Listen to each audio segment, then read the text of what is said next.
Now, we move on to the last session, and then we will have some time for questions. And what we're doing now is we're going to talk about the diversity and inclusion industry benchmark. So today we have with us Kelly. She's here. I want to thank you once again. Yes, you need a microphone. In the meantime, I can just share a little bit of our background.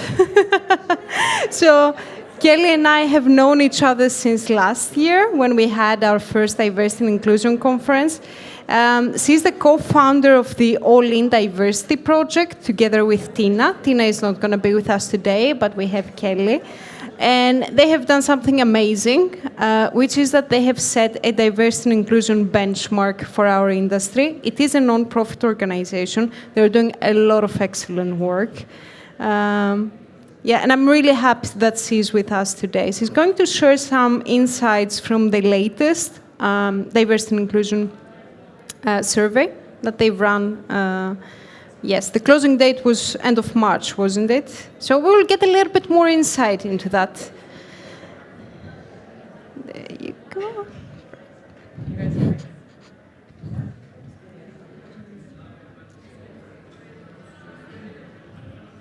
Can you hear me? Okay, that's great.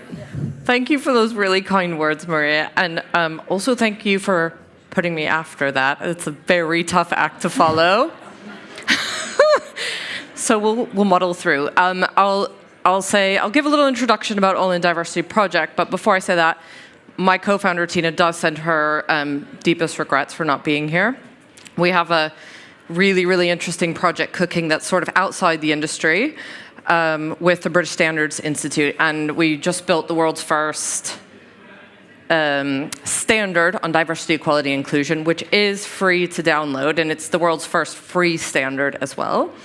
So she's working on that. They launched it without telling us, so we had a bit of a panic, so she couldn't come, but so her deepest regrets. For those of you that don't know, All-In Diversity Project is an industry-led not-for-profit. We support the iGaming and land-based gaming sector globally to help the industry as a whole become more diverse and inclusive.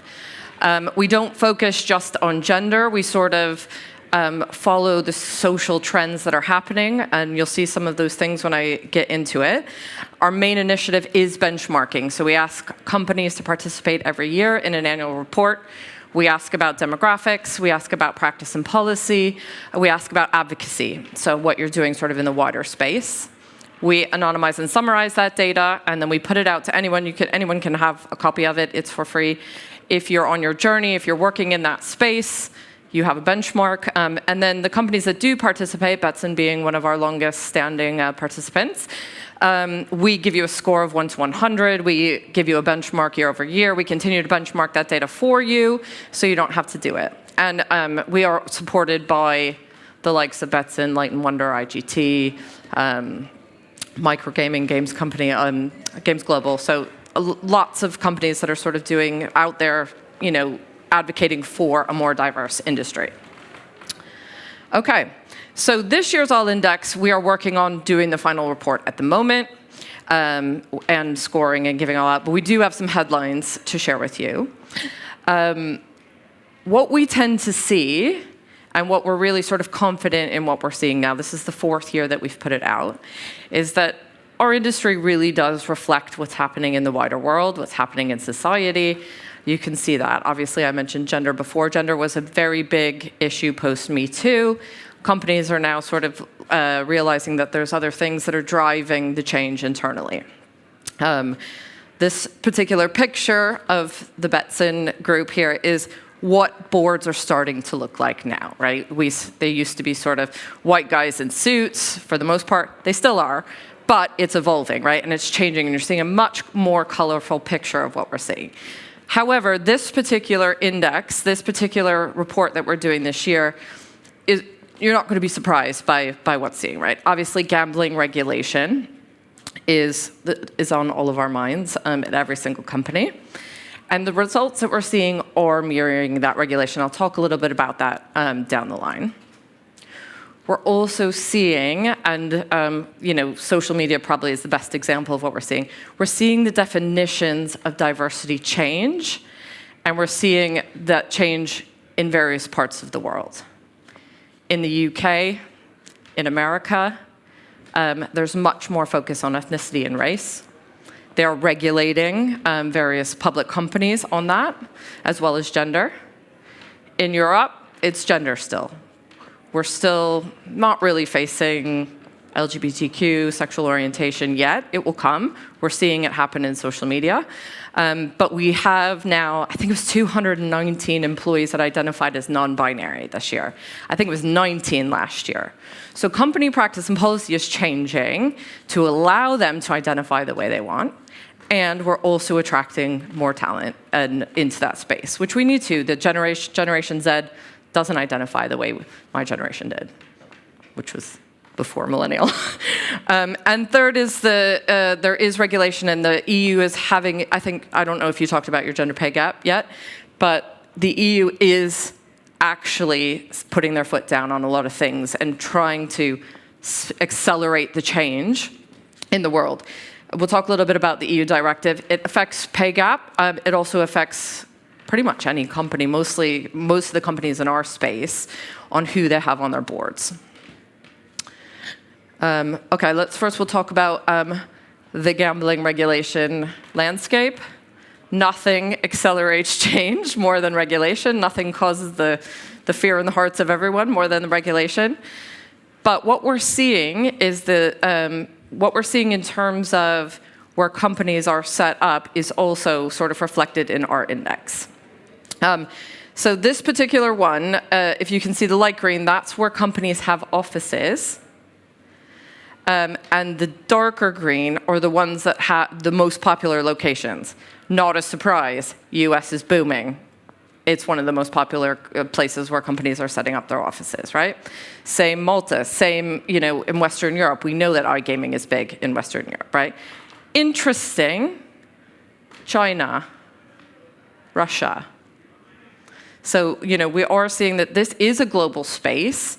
Companies are sort of spreading throughout the world. And when we talk about diversity inclusion, we have to recognize that, right? The norms are different across the world. We cannot all say 50-50 is the way to go. That's not how it works, right? That might be how it works for us in Western Europe or in America, but that's not how it works around the world. So we have to be conscious of that. This is another key point. So if you look at this visual, we ask companies, what's your most popular product? What products do you have? So if you tell me you're B2B or B2C, what products do you sell? First year ever, sports betting has been the most popular product. It's always been casino, and we work with land-based and online. It's always been casino. And there's a good point that I will make later down the line, but sports betting, obviously Brazil's taking off, the US is taking off, heavily sports betting focused. Casino's not dipped, it's not too far behind, and then you see live dealer, land-based, and then you see bingo and esports at the bottom. Bingo typically is a in terms of workforce, bingo is typically very female focused. Casino also tends to be quite balanced. Sports betting is not balanced in any way. And I think the point to make here is when you see a rise in sports betting product, we're also seeing a dip in females. This is the first year that we've been pretty close to 50-50 as an industry. We've been 48-52, 49-51, 46. It's dipped dramatically, right? And if we're not aware of this, if we're not conscious about that happening, I get it. We're starting up, it's booming, we just need talent, but you're going to hire the same. And unwinding that is really hard. It's much easier to start from the beginning and be conscious of it and hire the best talent that reflect your customer base. And in terms of gambling, so this is the picture. This is now what it looks like more. There's way more men because of the sports betting product. But there is a bit of non-binary, yay, hooray. So with globalization, we're seeing many more offices around the world, some which have very much a different definition of diversity inclusion than what we might have. Sports betting being the dominant product, we will start to see another shift, probably next year, on balance or reflecting of that customer base based on that. Okay, to the point of definition of diversity, clear definitions. We are seeing, as I mentioned earlier, in the US, in the UK, race is a much more talked about topic. We're seeing boards, we're seeing teams that look more like the picture on the left. In Western Europe, we're seeing reports and boards that look like the picture on the right. I'm not saying one is better than the other, but when we talk about diversity and inclusion, we have to be aware of this because we can take the conversation in the very wrong direction, right? It's not just about females, and it's not just about people of color. If we want to be diverse and inclusive, or if we want to create a sense of belonging, we have to recognize where we are, the markets that we're in, who our employees are, and who our customer base is. So this is a quick chart that got thrown in from, I think, SurveyMonkey, so it's hard to read. But this is a question that we ask companies: what do your employees look like, basically? Who do you have demographics-wise? So for most of the companies, they are measuring gender. Still, for some, they have to do that. It's binary, it's male-female. But not very many of them are reporting gender pay gap. So if this is, we've talked about it is going to be much more important in the next 2 years, let's say. But it's time to focus on that, right? And what you're going to do to fix that. 40% of the companies are measuring ethnicity, but 0% are measuring ethnicity pay gaps. And we have seen all the newspaper articles. Ethnicity pay gap is by far the biggest, toughest one to tackle. It is the largest gap that exists in the corporate world. 50% indicated they'd be willing to record it relating to ethnicity, but they need their employees' consent. So that probably says in some of the markets they do require it, US being a good example. We have some customers, some people who feed in that are from there. But that hasn't really made it to this side of the world. It's either illegal or not required, and employees don't have to do that. 3 of the respondents said it wasn't legal. 1 respondent has 0 intention. So, it's good to understand that we come from the full spectrum of perspectives here. Over 90% of the respondents keep age. Age is also a conversation around diversity that we don't talk so much about. I'm going to talk from personal experience, but the menopause is now a key topic for us. We worked for 5, 6, 7 years to get women into senior leadership, and there's 0 policy to address that phase of life, right? So we got them, they're coming, we want you in our senior leadership, but we don't have the practice and policy internally to support them in that biological phase of life. All right, so if you were in the earlier one, Lena talked about the EU pay gap directive. There's a larger, scarier, wider EU directive that's coming into play in 2026 that will be a requirement to have women on your board. I say scarier, here's sort of the headline. Landmark rules to boost gender equality on corporate boards. I say it's scary because maybe I'll speak for what's happening in your head, is that it's going to be tokenism. They're just going to appoint people to make sure that they don't get fined, right? It doesn't have to be like that. There's succession planning, right? There are very capable people out there, but it's going to take a completely cultural mind shift to get to that place, right? So here's the headline, European Parliament. I believe, good, she has it on here. This is not my presentation, so I'm like, hopefully I have the numbers. So by 2026, 40% of top positions. That means 40% of non-executive director or 33% of all director posts should go to the underrepresented sex. That's going to be female for the most part. And this is not for gambling, by the way. This is for any company. It's all right in the EU. It also mentions that there'll be dissuasive penalties for companies that don't comply. We all know about dissuasive penalties. None of us want dissuasive penalties. We don't know what that will be yet, but as a highly regulated industry, we can guess what those will be. And I think we believe that there'll be organizations set up to be to monitor that, right, and to set up what those dissuasive penalties should be. All listed public companies or small and medium-sized enterprises with more than 250 employees, or turnover of 50 million, or a balance sheet of 43 million euros. That's pretty much everyone, besides small startups. So here's a couple key pieces of what that means. So merit must remain the key criterion. So when I said this is the scary one, is how are you going to prove that, right? How are you going to put the succession planning in and prove that they deserved that position based on their skill set? And what are those KPIs that you're looking at? For some, I think that's probably pretty transparent and straightforward. I think for other companies, that's going to be a huge problem. Listed companies will have to provide information about their gender representation to the competent authorities. And if they haven't done it, what they're going to do. Similar in the UK, we have gender pay gap reporting. If you have a gap, you have to report it. You have to report it in a place where your customers can see it, which also means where your employees can see it, right? So they'll understand what the pay gaps are, and to be transparent about that. That's another sort of cultural shift I think not everyone's ready for. But that information will be public. And it will also be published on the company's website, same, right? So it will be available to you. If they don't have boards when you go into your interview, if they do have big pay gaps, you'll be able to have those conversations. Why don't you? You know, what are you doing? That sort of thing, or at least I would. Just a couple other things. So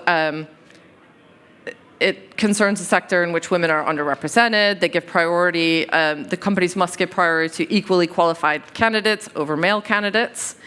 And they must not give automatic and conditional priority, right? So they're granting exceptions, which take into account the individual in the account. So they're trying to avoid the tokenism and sort of create that transparency, but we'll see how that goes. I think probably when you think about that, as a female, I see great opportunity, right? I see that as, you know, regulation is going to speed up what we've been trying to do for 7 years, 6, 7 years, right? As, you know, someone who might not be female and trying to, you know, who might be male in a position, even what we're seeing today is discrimination cases already, right? We're already seeing people being discriminated against because we've either misinterpreted diversity or we haven't put in the right checks and balances to make sure these are merit-based appointments. So this is one we did in London as well. So I think this is a visual representation of, on the right, what the boards are headed towards. Might have been a visual representation on the left of where we might be today. Not obviously at Betsson, but it was the Betsson event, so we put that picture up. So that's where we're headed. Those are the headlines I think that we're seeing with the reporting that we're doing. There are some challenges that we've seen. As I mentioned earlier, it's dropped below 40% now in terms of female representation. That's across the board. That's not just at executive level. We are seeing 28% women in executive positions, which is good, almost to 30, almost compliant. And 36 women at the non-exec level, which is great. That's well above the average in the UK, and that's well above the average in the US, which for public companies. So we're getting the message on that one. And the 46% of the companies that do have gender or measure gender pay gap have said that they do have gaps. They haven't measured and said, oh no, we don't have any gender pay gaps, right? They do have gaps and they're addressing them. So that is progress. That's progress from the year before where pretty much no one was doing it. And some considerations just to pull this all together. When we talk about the EU directive and when we talk about what we're seeing overall in the industry, we need to identify and develop the talent. As I keep saying, succession planning. Who are you going to build now? It's 2023. This directive comes into place in 2026, which sounds far away. Probably sounds farther away for people who are much younger than me, but that's like 2 minutes away. It is. People have notice periods, right? You have to develop these people to make sure that they are capable enough to run your business when this EU directive, or at least lead the strategy of your business when the directive comes into play. If you don't have the merit-based process of recruitment, but also reporting on that recruitment, you need to get that in place. And we all know when there's sort of cultural transformation, how long that can take, and to get the process, but to get the buy-in on the process as well. there will be fear of appointing good enough and not the best, and the impact that that has on your business.